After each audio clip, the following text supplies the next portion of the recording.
So welcome back to my channel. This is Gamer Dom, and is anyone else struggling with the decision whether or not to buy the ELC Even 90? It's Even 90. It is Even 90. I was always saying 1190. Oh dear.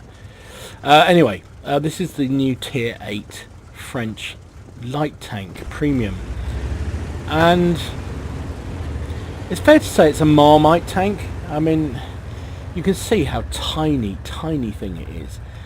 People seem to, they either love it or they hate it. It doesn't seem to get anything other than that.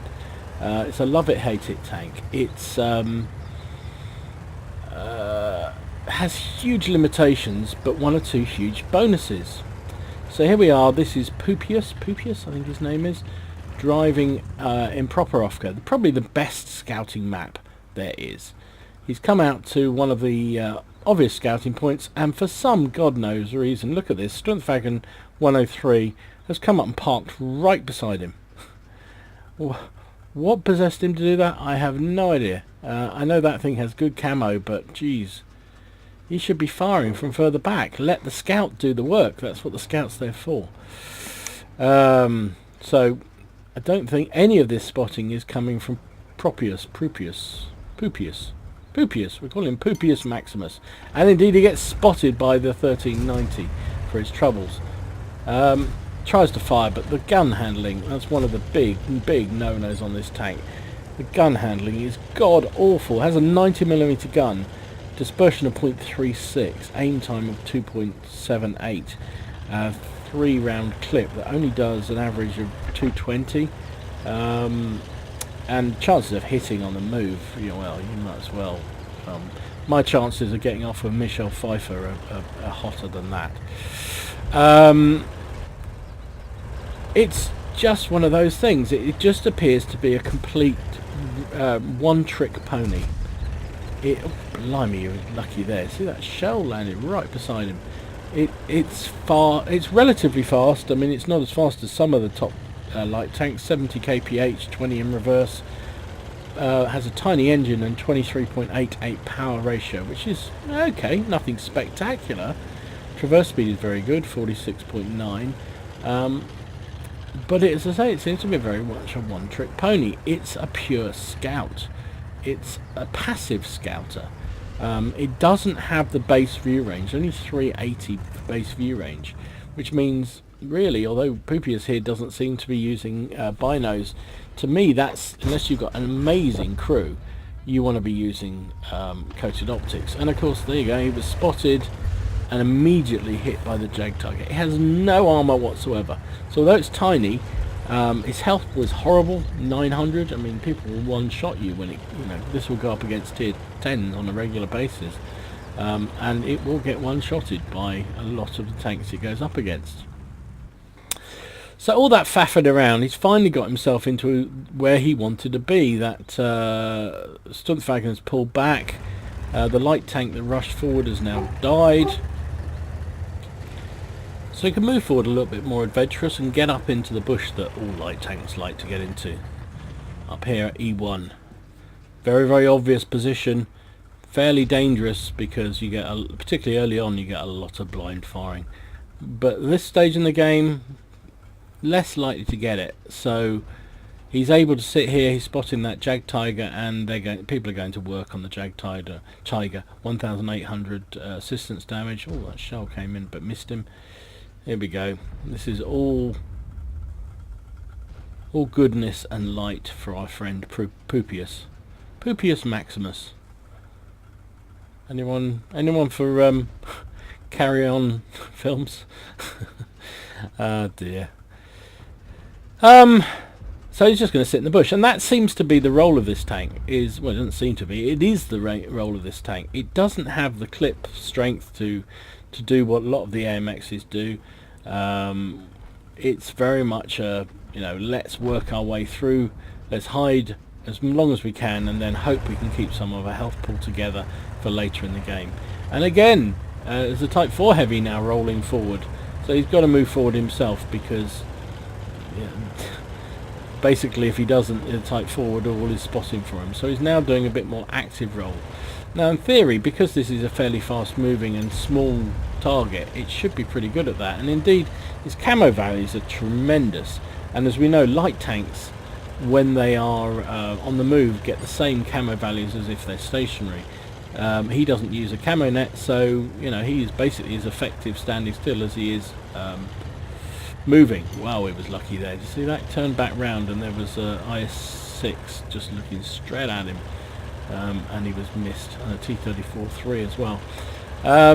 So yeah, you kind of, you know, this is the opportunity in this thing. You keep moving, you keep whizzing around. Oh, he's found the artillery, being chased by the Jagdpanther 2.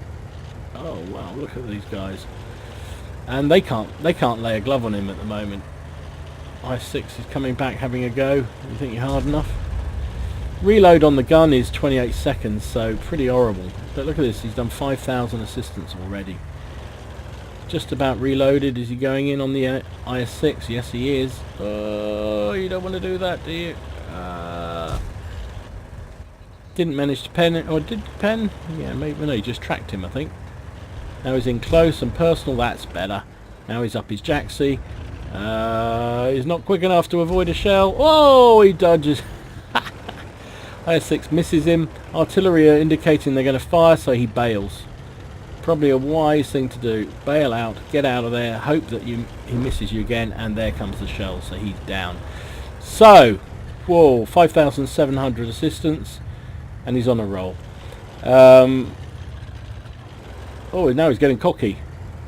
Reloaded, takes down the T-34-3, and the Covenanter is, the Conqueror, sorry, is taken out by the T-28 prototype. So, yeah, so I'm kind of, part of me loves the idea of this little thing. It's a cockroach. It's fast moving, very, very stealthy little thing. I guess what makes me nervous is, crikey, he got spotted there, and oh, look at that. There you go. E75 just took out most of his health, and he hasn't got the penetration or the ability to take out that E75. But it doesn't matter, because the rest of the team does his job for him. So there you go. That's the cockroach in action.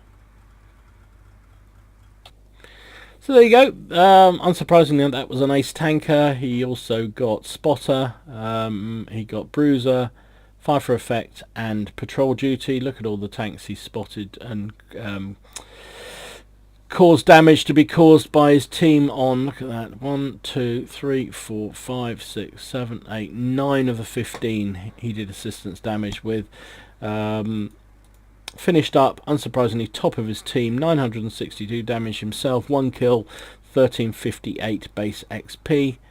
Fired 16 shots but only hit with 8 and penned with only 5. The pen on that gun is pretty woeful. What is it? 175 with its standard rounds, only 220 average damage. So, you know, not great, but if you can get to a flank or a rear, you've got a chance, right? But he did do 7,293 spotting damage, which is very, very good indeed, and that generated a huge amount of credits, 128,000 credits. Now, that's a lot. I'm surprised how much that generated. That seems a hell of a lot, even after costs, because of course he didn't use much by the way of ammo himself.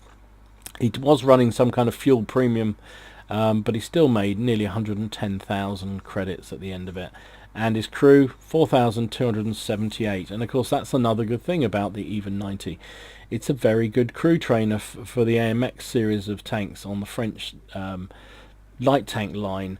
So, good tank, bad tank, Marmite tank. I'm still unsure.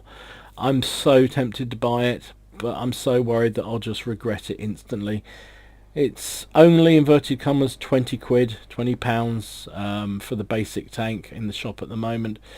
But I'm just wasting 20 quid. Anybody's got the tank, let me know. What do you think? Is it worth it? Is it not? Do you wish you regret it? Do you not regret it? I'd be very interested to know. Let me know what you think, and if those who haven't got it, let me know as well, because I know we're seeing them on the battlefield, and it's kind of interesting to see the effects. So anyway, hope you enjoyed this video. If you did, please give it a like and subscribe to the channel if you haven't already done so. In the meantime, enjoy your games, have fun, try not to take it too seriously, and I will see you again soon. Gamerdom signing out.